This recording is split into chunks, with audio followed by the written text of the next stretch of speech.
Okay, so in this talk, I'm just gonna go over nutrition as a general topic, as kind of like a top-down view, focusing on how you can use nutrition, and also as a bit of a segue, sleep, supplementation, and hydration to support your training. Um, I'm not going to go into a lot of detail on things like calories and protein intake, etc., because there's gonna be some assumed knowledge, or if there's gaps in your understanding and topics, then it'll allow you to go and do your own research in those areas so you can upskill yourself in those areas. So first of all, you've got to kind of set your priorities out. So by far the most important thing you can look at is your calories, your hydration, and your sleep.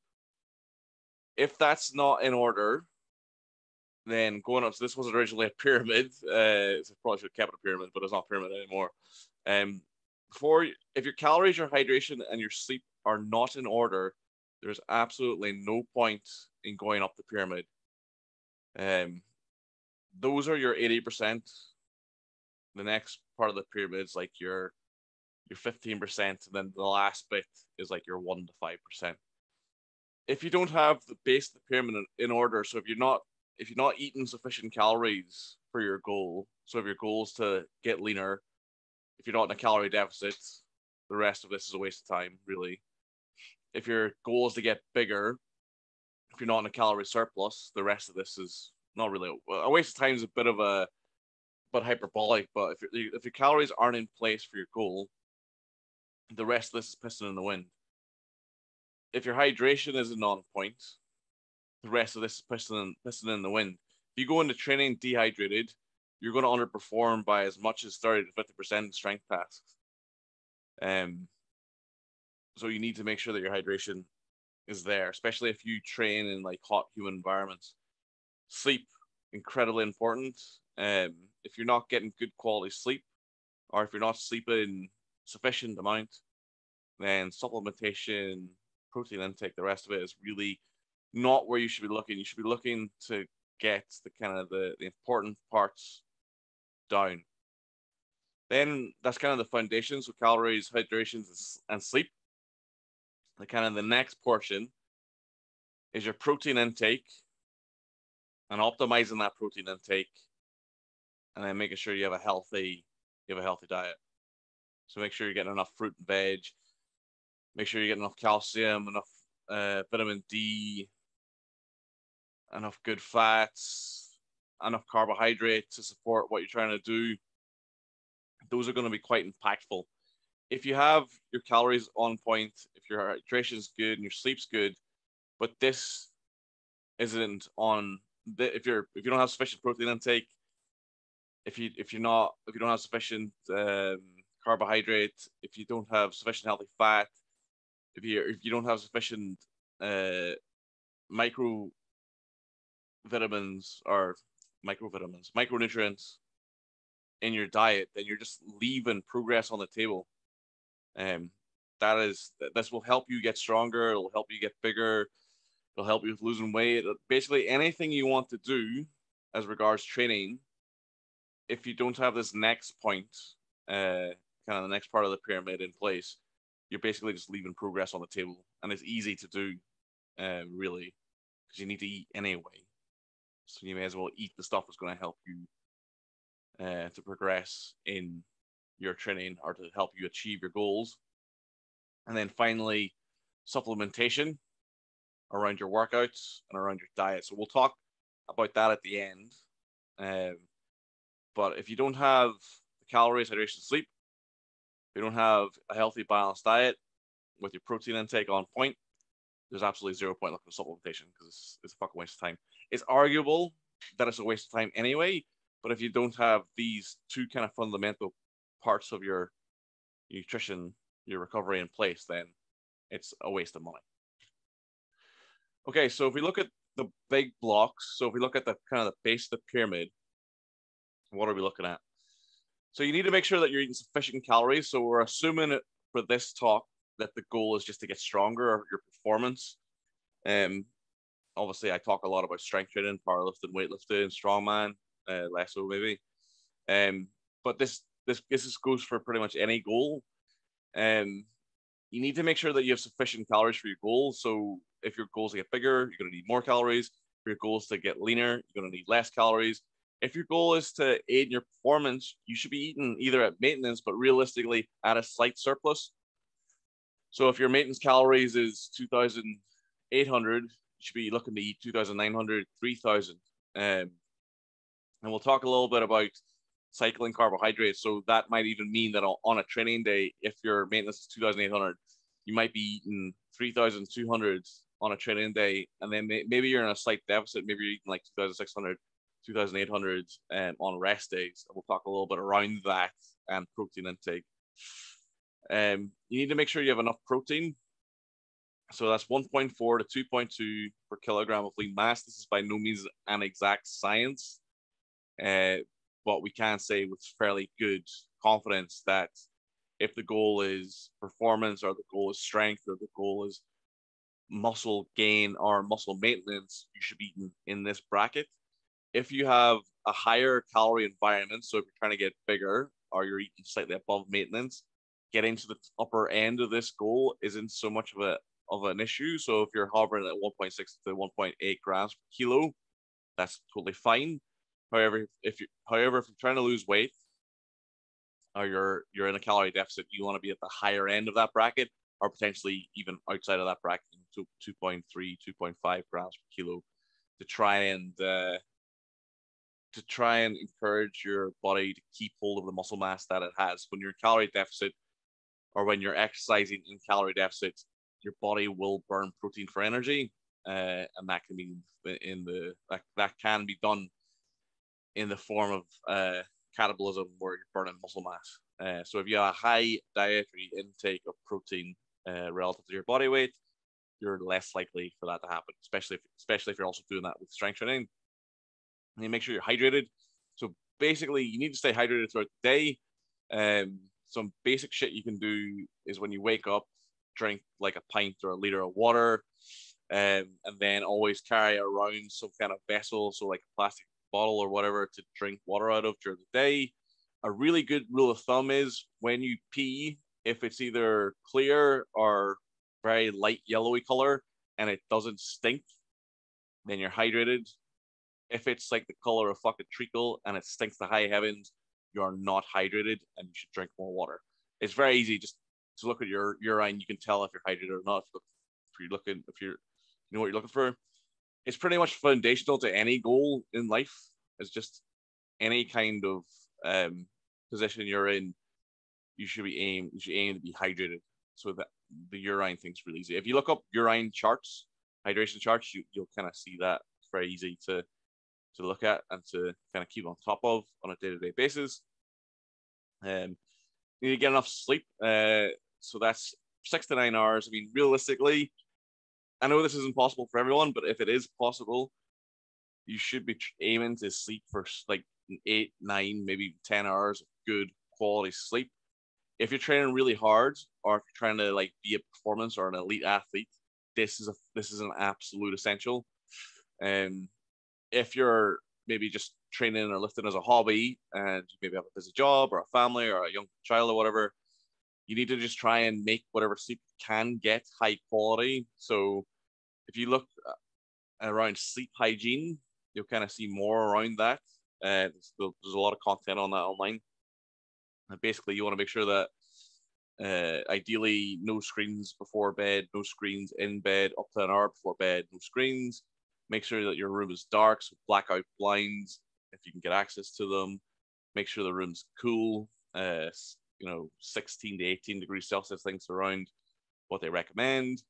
And then try and make your room for sleeping. So when you go to bed, you go to sleep.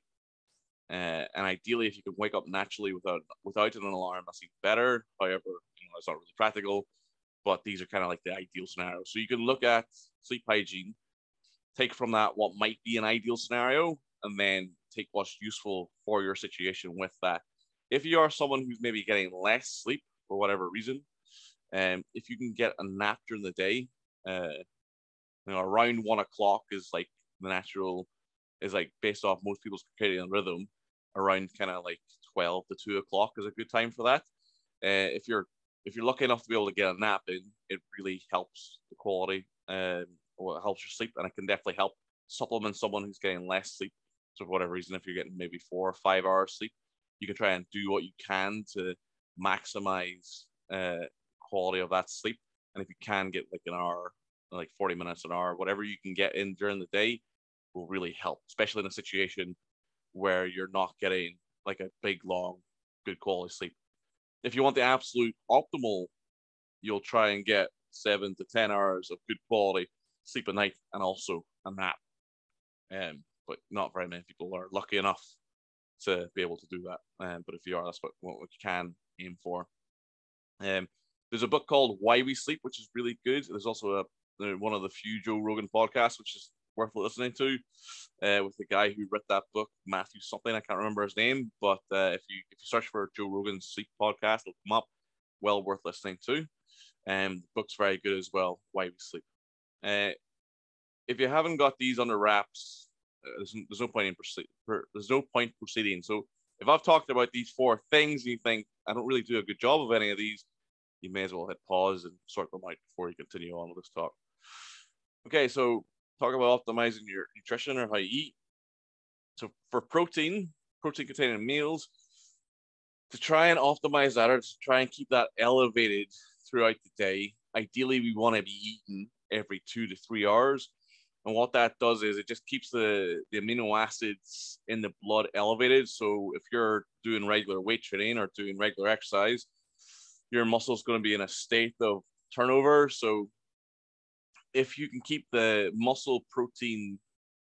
keep the blood protein elevated as much as you can during the day, that's going to help to increase your muscle protein synthesis. So that's basically a fancy way of saying that you're building muscle, or you're repairing muscle tissue, and eating your protein every 2 to 3 hours is going to help support that and keep it elevated versus having like an intermittent fasting or just like having like a couple of meals.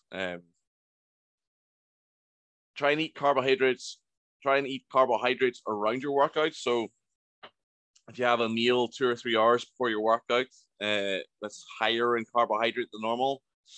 And then after, if you have like a higher glycemic carb, so like a dextrose or like a sugar, so like you have a protein smoothie potentially with like bananas, fructose, and you can even supplement with some dextrose or some sugar. So that just increases the glycemic index, which can get it into the blood faster. So it was a bit of a meme, the post-workout feed, but there is actually some science, some evidence around it. So again, it's not make or break, but it's something you might want to take advantage of. Certainly eating carbohydrates before and around your training is definitely a good idea. It keeps the muscle glycogen higher, which is going to help with your performance, especially if you're doing higher volume stuff. So if you're doing sets of 10, multiple sets, it's basically going to allow you to maintain or keep your intensity better over the workout. Someone who has a low carbohydrate diet, they might be good for 1 or 2 sets or 3 sets or whatever, but as the workout goes on, they're going to drop off just because their muscle glycogen is going to be lower. So someone who has a higher carbohydrate diet will be able to exercise at higher intensities for longer. Bit dubious maybe with weight training, maybe a bit dubious, I will say that, but certainly there's no reason why you shouldn't, so may as well. Look to consume more calories on training days. We talked around this a little bit. This can be easily done with like basic carb cycling. So if you have like a carbohydrate intake around training, so maybe you have like a high carbohydrate meal before training, maybe like some granola and yogurt and fruit, or maybe a couple of bananas, like a bagel, toast, or whatever the meals are you have around training. Simply having them on training days and not having them on rest days is a really easy way of kind of doing a carb cycle, or having higher calorie intake on a training day and a lower calorie intake on a rest day. So that's quite a good one for that. try and consume the highest bioavailable proteins you can. Next slide's going to look at this a bit more. But it's basically try and consume higher quality protein source if you can. If you're someone who's a vegan or even a vegetarian, you can look at supplementing leucine, which will help to increase the bioavailability of the protein that you're eating. Something worth looking at. And basically just simple, try and eat as much whole food as you can. And the more fruit and veg, the better. I mean, the rule of thumb is like 5 servings of fruit and veg, but that's basically that's just arbitrary. And the reason they went for 5 because they thought it was more realistic. In reality, the more the merrier. So if you can have 10 plus servings, you're gonna have more variety. You're gonna have a better chance of hitting your micronutrients, and you're just gonna be in a better position, higher fiber, better night micronutrients. You're gonna feel better, you're healthier. So the more fruit and veg, the merrier, realistically. So try and aim for as much as possible.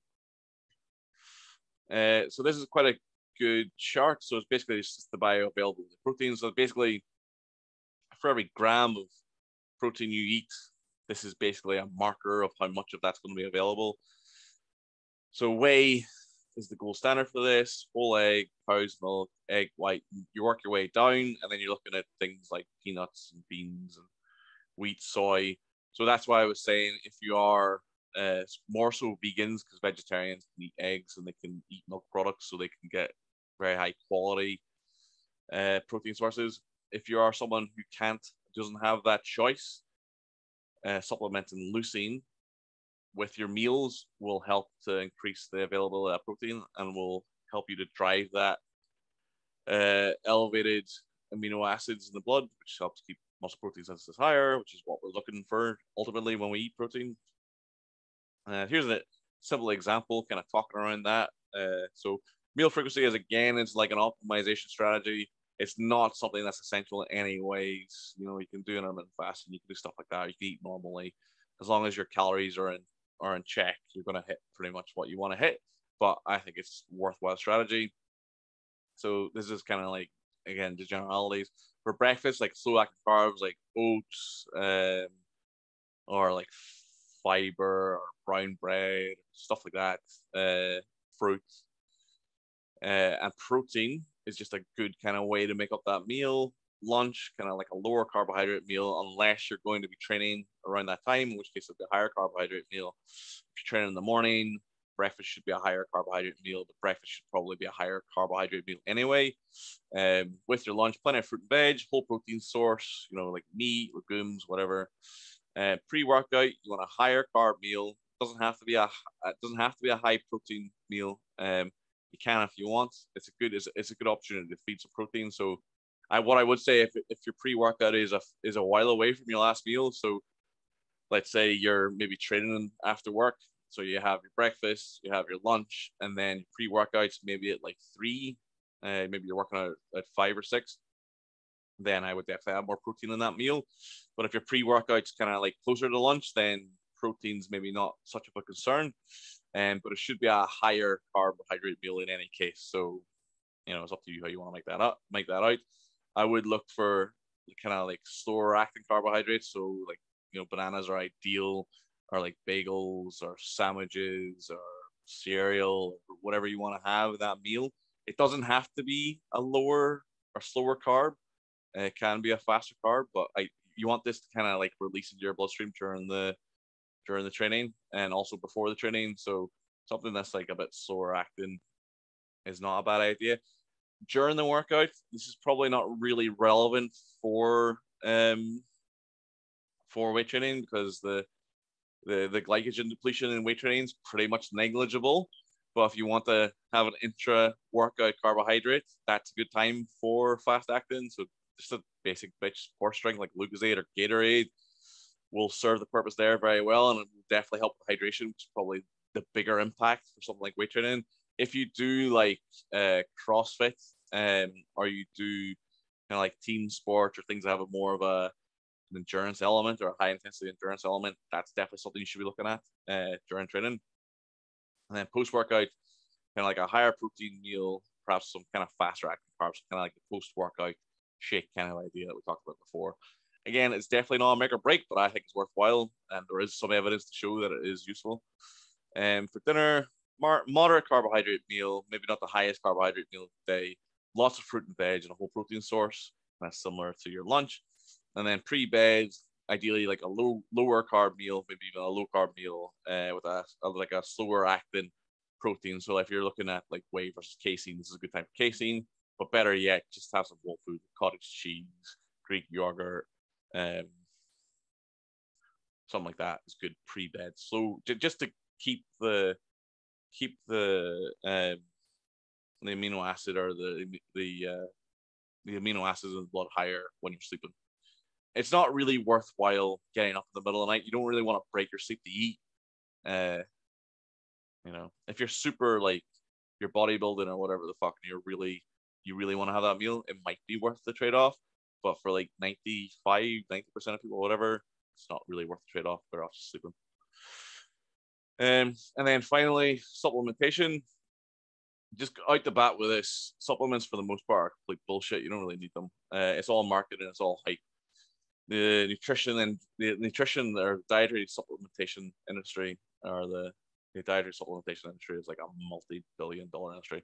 It's probably worth more than the fitness industry or the training industry. Probably multiples thereof, and it's basically for the most part just hocus pocus, mostly bullshit. And most of the studies in inverted commas that you'll see for them are sponsored by the trials. The science is fairly low quality and the bias is really high. So I would be mindful of that when looking at supplementation. That being said, supplementation can be useful. So if you have the 90 or 95 percentile done, so if you have your foundation in place, you have your next tier in place, and you could maybe even supplement those tiers a bit more. Supplementation is something to potentially look at. And for that, supplements that have utility, and I think in order of use: whey protein, a good pre-workout, creatine, vitamin D. Vitamin D probably should come up higher on that list. Fish oils, ZMA, zinc, magnesium, and then maybe multis, like a good multivitamin or green, but it's probably for the most part that's probably bullshit, but it doesn't hurt, so why not? Performance enhancing supplements, there really is only creatine and pre-workout. So take creatine 5 grams a day of monohydrate. That's all you take. There is no evidence to suggest that a loading phase is worthwhile. There is no evidence to suggest that any other, well, pretty much as far as I understand. I mean, it might have moved on in the last kind of few years, but I doubt it. Monohydrates basically where all the evidence is. So there's no real need to kind of get any kind of fancy creatine.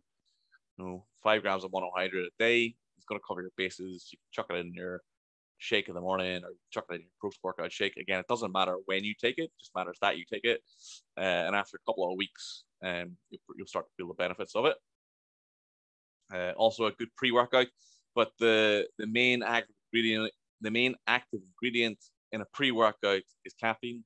So coffee, Monster energy drink, any form of energy drink is really going to help with that. But caffeine intake should be quite higher than what is in a lot of pre-workouts. A can of Monster is only 150 milligrams, which is basically fuck all. Based on most of the research that shows a positive impact of caffeine on pre-workout, you're talking there's a dosage. But for someone who's around 100 kilos, you're probably looking at 500 to 600 milligrams. So for that person, that would be like 4 tins of Monster, like 500 ml tins.